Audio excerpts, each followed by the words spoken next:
Agora, na CBN Cuiabá, saúde e longevidade, uma dose de conhecimento para uma vida mais saudável.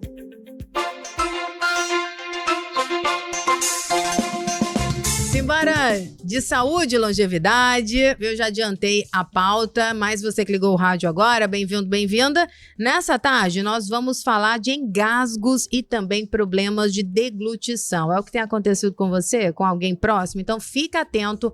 Entra no YouTube para acompanhar a nossa live por lá também, CBN e CBA. E os nossos convidados já estão aqui devidamente posicionados na nossa bancada. O nosso anfitrião é o Dr. Adalberto Novaes e a nossa convidada é a doutora Eliésia Helena. Eu começo com ele, o nosso anfitrião, super especialista que já está aqui com aquela alegria de sempre. Doutor Adalberto, boa tarde, seja muito bem-vindo. Boa tarde, Marcela, boa tarde, João Edson, e boa tarde ao nosso ouvinte, distinto ouvinte da Rádio CBN Cuiabá. Falando é uma alegria enorme a minha de estar retornando a essa bancada com vocês e hoje, em especial, recebendo um nome importantíssimo da medicina nacional, da medicina brasileira, a doutora Eliésia, que trabalha, que ensina na Escola Paulista de Medicina, que é uma das principais instituições de formação e de ensino médico do mundo. Não estou exagerando, viu, João Edson? É verdade. Do mundo. Sim. Doutor Eliésia, muito obrigado por aceitar o nosso convite. Doutor Eliésia está em Cuiabá. Hoje e amanhã participará da segunda jornada de otorrinolaringologia do Hospital Universitário da Universidade Federal de Mato Grosso. E aproveitando a sua estada aqui, nós vamos falar desse assunto que traz muitas dúvidas. E o nosso participante, o nosso público, quer ouvir você hoje respondendo algumas curiosidades, algumas dúvidas. Queria começar, Eliésia, que você falasse um pouquinho, mais ou menos, de onde que a cegonha te entregou, as suas origens, porque isso inspira pessoas, uma história de tanto sucesso.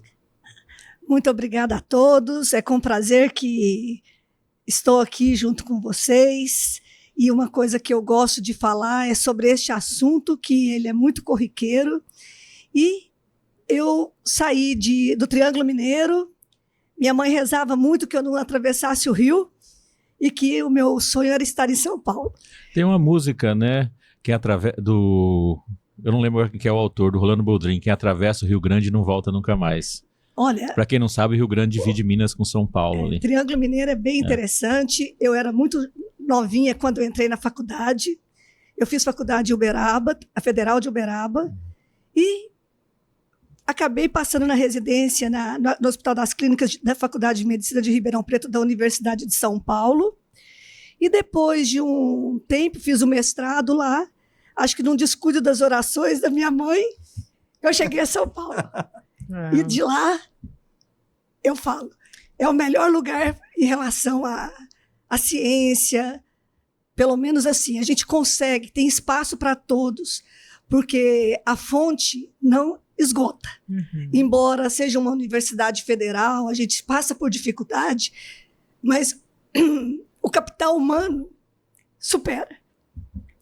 É muito interessante. E a senhora, é uma honra, primeiro quero dizer, recebê-la aqui na nossa bancada, é uma referência no que faz, vem a capital mato-grossense para contribuir com tamanho conhecimento, é otorrino, foniatra, super respeitada. E aqui, doutora, aproveito para demonstrar o cuidado que a gente tem nessa bancada de realmente convidar quem tem competência para falar, expertise, experiência, então com certeza vai contribuir muito. Se você já quiser registrar sua pergunta para a doutora, fique à vontade. O nosso WhatsApp a partir de agora é para você mandar o seu faleiro, 99803-5580. E aproveito para dizer à senhora que a minha família também é do Triângulo Mineiro, é ali pertinho de Uberaba. Minha família toda é de Tuiutaba, ali pertinho. Muitas vezes visitando a família, ainda vamos, a gente ia lá porque minha mãe queria ver Chico Xavier, ele era vivo, a gente ficava naquelas filas com ela, e aquela fé daquele povo. Eu tenho muito carinho, muitas lembranças lindas de Uberaba, e que bom saber que um talento como a senhora veio de lá. E a sua mãe sábia, ela sabia do tamanho do potencial, então ela rezava só para equilibrar, doutora. E ela hoje tem muito orgulho, e eu digo que São Paulo abraça a todos que chegam lá, e dá a oportunidade da gente se formar e se diferenciar e aparecer para o mundo. Sim. Porque eu acho que isso faz a diferença.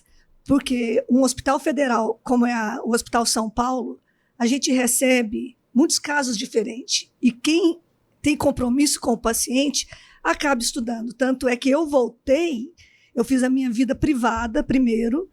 Eu já tinha mestrado. Quando cheguei em São Paulo, fiz o doutorado. Aí eu fiz a minha família, que eu tenho 2 filhos médicos. E aí, por uma necessidade que a vida me chamou, que a vida nos proporciona algumas dificuldades na área privada, que todo idoso que chegava, internava, saía de lá com dificuldade para deglutir, com uma sonda e não comia mais. E isso me levou para a academia de volta, onde eu fiz o meu pós-doutorado. Você fala assim, mas disfagia, o que é isso? A gente é uma dificuldade que a gente apresenta de engolir e que todo mundo, sem perceber, o quanto que a gente engole. E essa dificuldade me levou à curiosidade de conhecer como que o idoso saudável engolia para responder o que acontecia com aqueles idosos que internava e, a partir dali, a dificuldade se mantinha. Então, foi uma necessidade da vida privada que me voltou para tomar água na fonte. Ganhamos todos, não é, doutora? Antes da gente partir para a pauta, como é o nome da sua mãe, que eu quero mandar um beijo? Minha mãe é a Dona Helena. Dona Helena, um beijo para a senhora. Que família, hein? Que filha. E a música que eu falei realmente é a poesia do Rolando Boldrin. Olha. O nome é Adeus, Meu Pai. Só que ele fez justamente o contrário, né? É quem saía de São Joaquim da Barra e ia para Uberaba. Era o contrário. Era o inverso. E o rio que atravessa ali é o Rio Mas Grande. é uma bobagem, professor. O senhor nunca Tudo erra. certo. É tudo certo. Doutor Adalberto, o senhor que é o nosso anfitrião, fica à vontade para que a gente inicie falando um pouco, né, dessa dificuldade, engasgo. Desde quando a gente abriu aqui o programa, que eu trouxe a pauta, a gente já recebeu aqui mensagem, eu tenho esse incômodo, tem aumentado, tenho receio com as crianças, com os idosos. Então, por favor, faça as honras da casa para a gente começar essa pauta tão importante. Penso que a gente poderia iniciar perguntando para a Eliésia a frequência com que a gente encontra esses problemas na comunidade. Você falou como que você entrou para essa atividade, para estudar um pouco mais, e citou a questão dos idosos. Mas é único, acontece só nos idosos, pode acontecer também nos jovens, na criança. Como que é isso, professora? Certo. É o seguinte, os extremos de idade, as crianças, por não ter desenvolvido a habilidade, e o idoso, pela perda da habilidade, dessas capacidades e com uma resiliência menor de compensar, acaba apresentando uma prevalência maior. E quando a pessoa tem alguma doença associada, isso fica mais prevalente. Então, na população geral, essa dificuldade de deglutir é por volta de uns 13% no Brasil, que foi o último trabalho que nós fizemos em adultos. Mas criança, isso também, principalmente sindrômicas, é muito prevalente. E o que é interessante, Adalberto, que nós estamos conversando sobre a dificuldade de deglutir. O que a gente deglute? A gente deglute o tempo inteiro saliva, a gente maneja as nossas próprias secreções, não necessariamente é a comida. E idoso, às vezes, come mais remédio do que come comida. E essa dificuldade também é chamada disfagia. Então, assim, e no dia a dia, quem nunca cruzou com alguém que falou para você assim, engasguei, e engasguei feio. Então, o engasgo é só uma dos sinais ou sintomas desta doença maior, que é a disfagia, certo? E esse engasgo maior, ele pode acontecer com a própria saliva, e ele pode acontecer com alimentos. E muitas vezes, principalmente o adulto que faz muita coisa simultâneo, às vezes incoordena e tem engasgos que levam a óbito. E eu sempre aproveito essa oportunidade, que eu acho que é um problema de saúde pública, que a gente tem que ensinar as pessoas a atuar, porque o tempo, a forma de atuação salva vidas. E é uma oportunidade ímpar que eu estou tendo aqui de falar. Informação salva vida. O ano passado nós desenvolvemos uma campanha junto com a Associação Brasileira de Otorrinolaringologia e Cirurgia Cérvico-Facial para falar dos engasgos, que é essa situação de emergência e que quem está do lado precisa saber como fazer. E isso pode acontecer em bebês, em adultos e idosos, inclusive. Existe algum... Quero lembrar um caso famoso recente do Wilson Fittipaldi, irmão do Emerson Fittipaldi. Faz acho que 1 ano, 2 anos que ele terminou falecendo por um engasgo que, se eu não estou enganado, levou a um infarto, alguma coisa assim.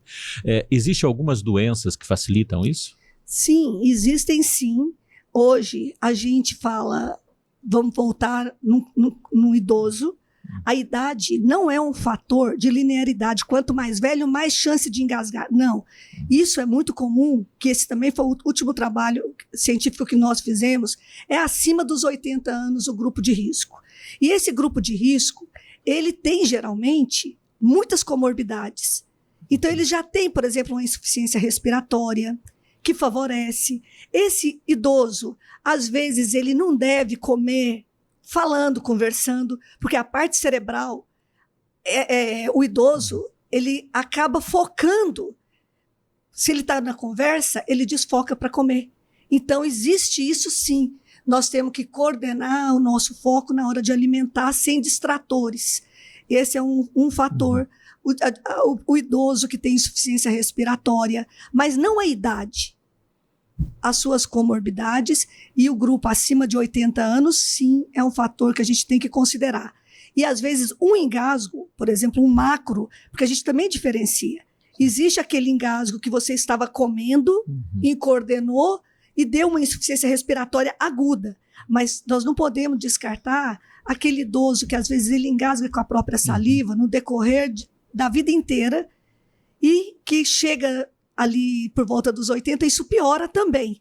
Então, são coisas extremamente diferentes. O que é aspirador crônico e daquele eventual, mas esse evento agudo, ele pode ser tão grave de levar a pessoa a óbito se não for socorrida da forma correta.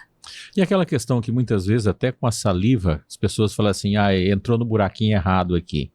É a mesma coisa? Como que Sim, é justamente o engasgo é que tomou o caminho errado. Sim. Por quê? A gente divide a parte que respira da parte que engole. É como se você estivesse numa rotatória. Sincronia entre respirar e engolir. Não que a gente fique pensando isso está no automático. Sim. Mas existe isso, hora que você vai engolir, existe uma pausa da respiração para a pessoa engolir. Ô, doutor, eu estou ouvindo a primeira explanação e, aliás, explica muito bem para a gente, de forma simples, a gente leigo que consegue entender quais são as causas, ou as possíveis causas, porque, pelo que percebi, é uma obstrução e ela tem essa fonte, se posso chamar assim, diferenciada. Quais são as causas mais comuns para o nosso ouvinte entender? Certo. A macroaspiração, que seja com o alimento, ou criança, que é uma das coisas que eu gosto de dar cara, as crianças morrem muito por obstrução de via aérea, com corpo estranho, às vezes numa brinquedoteca, às vezes junto com os pais, e a gente às vezes não entende que a criança não tem maturidade para mastigar. E às vezes a mastigação não processou a mastigação de forma satisfatória, o alimento está grande, e a hora que ele desce para esse mesmo buraco, ele é maior do que o buraco que respira, ele sufoca, certo? Agora, e o idoso? O idoso também, ele já tem problema de mastigação, e o adulto, às vezes, incoordena respirar e deglutir. Isso pode acontecer, aquele engasgo que você tem, às vezes, tomando água, que a água foi para o buraco errado, mas a água é diferente do corpo estranho que obstrui, mas o bebezinho não. Eu gosto muito de trazer essa história, porque o bebê não é famoso, ele não tem cara, então ele não aparece. Mas é um evento extremamente frequente, principalmente essas mães de primeira viagem, que às vezes está ali amamentando e às vezes não coloca a criança para arrotar, que não é uma coisa antiga, não. É uma coisa que é de fato a coordenação, respiração, deglutição. Então, às vezes, a gente tem que esperar a criança arrotar para ter um esvaziamento melhor antes de deitá-la. A mesma coisa, a criança, que esse líquido, você fala, mas como que o líquido obstruiu esse buraco? É por sensibilidade. Quando o líquido toma o buraco errado, que vai para a via respiratória, existe uma hiperreflexia e ele responde fechando a via aérea. E às vezes isso, com a simples manobra para desengasgar, a criança retoma o padrão respiratório. Você não vai sair um corpo estranho. Foi por sensibilidade. Diferente das crianças um pouco maior, que às vezes com brinquedo ou com a comida que não era apropriada para a idade e que não foi devidamente os pais ou quem está oferecendo deu um alimento que não era adequado para aquela faixa etária. Aí ela pode engasgar feio e também esse engasgo é sempre a mesma fisiopatologia. Ele vai para a via aérea, certo? Então é como se você estivesse na rotatória, ao invés dele ir para a via digestiva, ele foi para a via respiratória. E é muito importante, eu acho que nós vamos ter espaço para falar da manobra ainda. Claro. Agora, o adulto, muitas vezes o que acontece? Ele, principalmente aquele idoso mais que está sonolento, ele come, mas não saiu da boca. Às vezes está ali na boca, ele dorme e às vezes ele engasga com o próprio resto que está na boca. Certo? Pode continuar, doutora. Fica... Não, muito bacana isso, né? São coisas que até a gente que está acostumado a lidar com as situações clínicas no dia a dia se esquece, né? Que às vezes o idoso dorme, mas a comida ficou na boca, né? Não deglutiu. E que a gente tem que passar a respeitar o horário do idoso, não é o horário de quem está dando a comida. Se o paciente está sonolento, se o indivíduo está sonolento, pode ser a hora do almoço, mas você não deveria ofertar. Você tem que esperar sinal de alerta. A pessoa tem que estar acordado para poder alimentar. Certo? Às vezes a cuidadora chega de manhã acordadíssima e lá está o paciente que está sendo cuidado, dormindo, e ela vai oferecer. E ele vai coordenar e vai engasgar.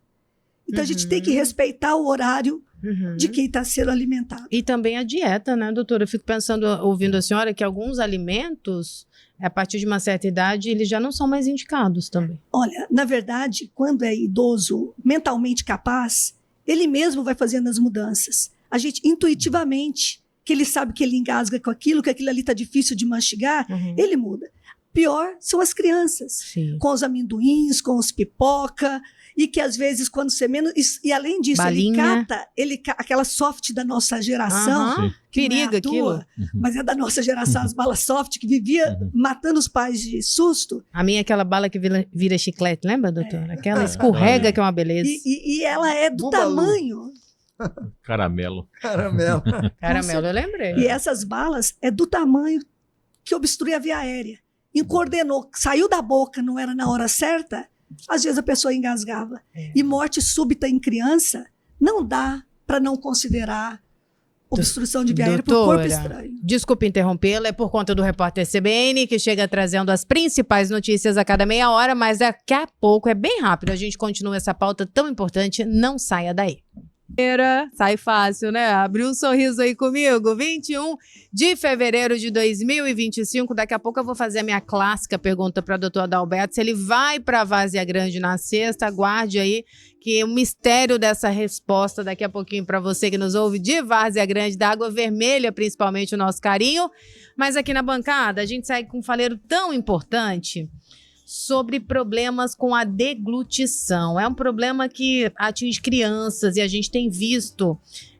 Essa semana, por 2 vezes eu tive a oportunidade de ver matérias de policiais, também bombeiros, que acabaram salvando crianças fazendo a manobra apropriada por conta da dificuldade das crianças, seja, né, com brinquedo, um objeto, com amamentação também. E aqui na bancada, a doutora Adalberto Novaes é o nosso convidado e também a doutora Eliese Helena, que é referência no país e no mundo no que faz, super competente. E a gente está falando de engasgo e problemas de deglutição. Eu tenho algumas perguntas já no WhatsApp, vai mandando, segue mandando 99803-5580.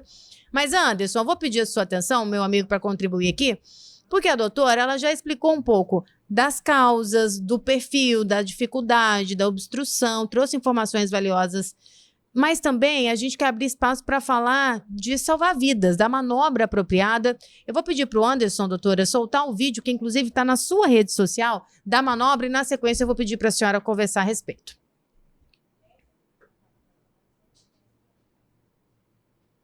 Tem áudio, Anderson, não?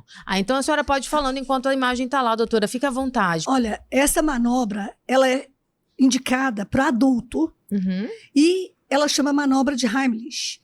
Vocês estão vendo a possibilidade de um corpo estranho e o que acontece com a manobra? É forçar um fluxo expiratório suficiente para poder eliminar esse corpo estranho da via aérea. Então, a pessoa por trás chega na altura da transição do tórax, da parte que respira para a barriga, que a gente fala que ali está o diafragma, e você dá um abraço por trás desta pessoa e faz uma pressão. Nada de ofertar coisa para engolir, porque aí a pessoa já está numa situação complicada. Então, como você detecta que a pessoa está engasgando? Geralmente o adulto está num ambiente onde está comendo. Nos Estados Unidos é lei. Todos os lugares que você come, existe esta manobra, um quadro desta manobra, para as pessoas relembrarem que ali é um ambiente de risco. E que quem está do lado é quem salva a vida. O que a pessoa faz? A pessoa, de repente, ela traz a mão no pescoço e às vezes não consegue nem falar, porque a parte que fala está obstruída. Comprometido. Então, a detecção é de quem está do lado. Então, a pessoa traz a mão no pescoço e está se alimentando, até prove o contrário, é um corpo estranho. E a pessoa vem por trás e vai dar este abraço, fazendo uma pressão. E se a pessoa é gorda demais e você não consegue fazer isso? Às vezes a gente orienta a pessoa a ficar numa cadeira e ela mesmo tentar essa pressão. E às vezes a melhor opção é quem está do lado, não seja só curioso, chama por ajuda. Estávamos falando dos bombeiros, e são as pessoas que estão sempre disponíveis até para poder te ajudar. E às vezes essa manobra ela não vai ser suficiente para te desengasgar, mas o tempo e o conhecimento da situação te salva. E criança e grávida não é essa manobra, certo? Então, o bebê, geralmente, a gente tem uma manobra que a gente vai deitar ele, apoiar ele no seu colo, que também eu acho que no Instagram tem. E é muito importante a gente entender que a criança, às vezes, ela vai engasgar com leite, que é muito comum da mãe, como eu disse no começo. E, às vezes, um simples tapinha nas costas ajuda, mas se não ajuda, a gente vai pegar essa criança, colocar ela numa posição no joelho e fazer uma manobra interdigital entre os mamilos, fazendo pressão para a criança sair dessa situação de desconforto respiratório.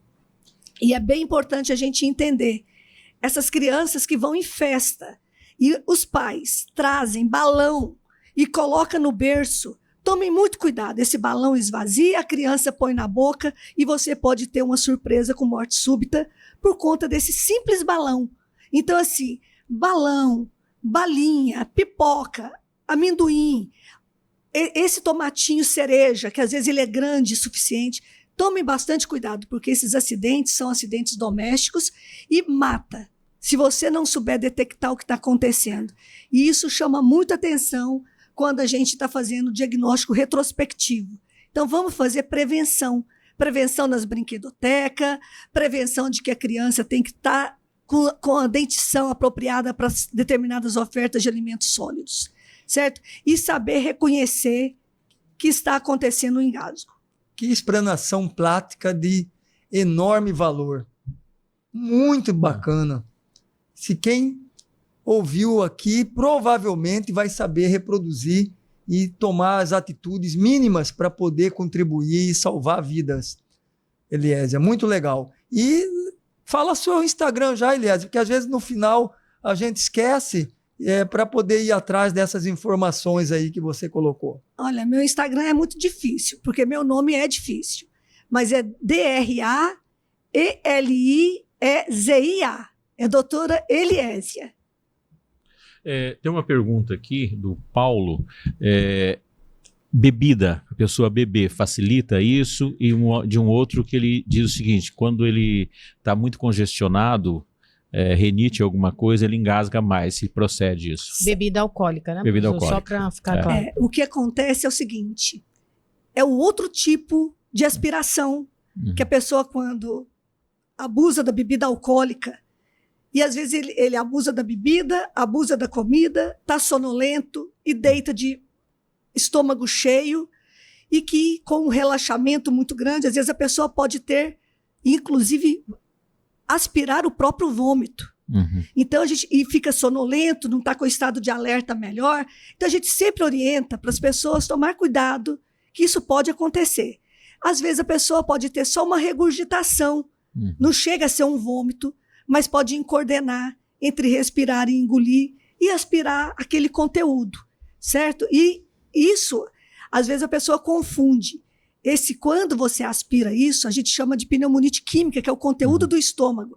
E muito diferente do que a gente chama de pneumonia aspirativa, que é geralmente uma outra orientação. Se eu tiver que dar para qualquer pessoa, higiene oral, cuide bem da tua boca, porque os bichos que vão para o pulmão são bichos da boca.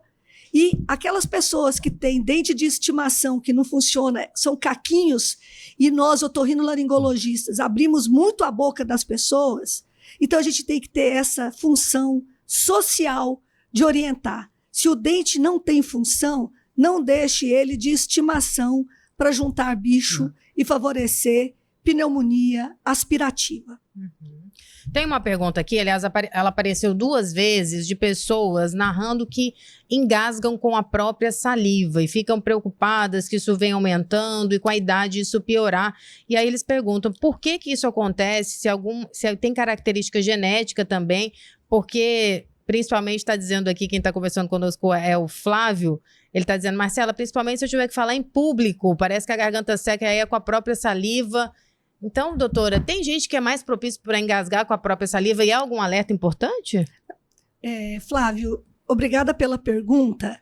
É o seguinte, às vezes, quando a gente está estressado, quando a gente está em ambiente social e que quer conversar, comer, engolir simultaneamente, isso pode acontecer. Mas toda vez que você tem um engasgo, geralmente é que está indo para o lugar errado. Aí, às vezes, você pigarreia, às vezes você tosse. Ah, mas isso piora com a idade? Não, com a idade, às vezes, o que piora é o cérebro da gente vai diminuindo. Quando é criança, a gente tem muitos neurônios para fazer as mesmas funções. Quando a gente fica mais velho, a gente fica com menos neurônio para fazer mais coisa. Então, às vezes, a gente tem que passar a prestar mais atenção no que você tem de fato para fazer. Se é para comer, prestar atenção. Ah, mas a gente faz 1,5 litro de saliva por dia e ninguém para pensar, eu estou engolindo a saliva nesse momento. O que deve estar acontecendo é alguma incoordenação. E a incoordenação é respirar e engolir. A respiração começa do nariz. Se seu nariz está muito entupido, se você está encatarrado, às vezes você tem que engolir esse catarro que está mais grosso, você não está nem preparado para aquilo, e a gente engole sem perceber. Então a gente fala, o manejo das próprias secreções em determinadas situações pode também trazer engasgo. A professora Eliésia colocou uma informação que pode ter passado desapercebido. Não sei se vocês entenderam, ela falou que nós produzimos em torno de 1.500 ml de saliva por dia. Parece inacreditável, né? Que nós possamos produzir em torno de 1.200, 1.500 ml de saliva por dia. 1,5 litro. Daí, mais uma vez, a importância de estar preocupado em se hidratar, beber a quantidade adequada de líquidos durante o dia. E a própria produção inadequada de líquidos também leva a uma dificuldade de deglutição, né, professora? Com certeza, a boca seca, aquela boca, por exemplo, que a gente diz que aquele idoso, que hoje é uma realidade em todos os lares nossos, tem um idoso, e às vezes aquele idoso está com aquela saliva grossa, e essa saliva grossa, ela funciona como corpo estranho também. Então a gente tem que caprichar bem na hidratação, sem dúvida, e na higiene oral. Ah, mas ele tem a dentadura. Não interessa. Tem que escovar a dentadura, tem que tirar a dentadura, porque os bichos da boca vão para o pulmão. Disfagia psicogênica, dificuldade de deglutição psicogênica, de forma crônica. Existe essa situação, professora? Olha, esse diagnóstico me incomoda muito, porque é um diagnóstico de exclusão. Porque hoje está muito simples, ninguém é normal, então tudo é psicogênico. Não, eu acho que esse diagnóstico é um diagnóstico de exclusão. Na minha vida, que eu acompanho, eu posso apontar um ou outro caso onde o fator psicogênico piora, agrava a situação. Mas eu não gosto desse diagnóstico. Bacana. E em que situações você acha que deve ser procurado o profissional? Qual o profissional, qual a especialidade? E quais são os exames ou qual é o exame que é mais indicado quando se tem dúvida se está tendo realmente um engasgo na prática ou uma disfagia? O profissional que faz o diagnóstico é o otorrinolaringologista. Nós temos instrumentos para isso. Nada substitui uma boa história, tentar entender o que está por trás de cada situação, porque isso é individualizado. E nós, a partir de então, nós temos instrumentos para fazer uma avaliação que se chama videoendoscopia da deglutição. Esse exame, a gente geralmente vai oferecer o que o indivíduo tem na história que possa estar trazendo engasgo e tentar, com isso, otimizar o que a gente pode trabalhar. O fonoaudiólogo é o profissional que nos auxilia muito neste trabalho, mas nem todos os casos vão direto para isso, para a terapia. E primeiro ele precisa de um diagnóstico. E nós, otorrinolaringologistas, vamos estender esse diagnóstico, porque é muito importante, porque algumas doenças, ela pode abrir o quadro com a primeira manifestação, a disfagia. E essas primeiras doenças, essas doenças neurodegenerativas que pode comprometer o adulto jovem para o adulto por volta dos 40, 60 anos. Então, assim, é importante o otorrinolaringologista valorizar e não deixar também que tudo é a idade e nem que isso faz parte, como você me perguntou, Marcela, é herança? Não é herança. Sim. A gente tem que ir atrás de esclarecimento diagnóstico. E hoje a fisiopatologia da deglutição ela é muito clara durante essas nossas avaliações.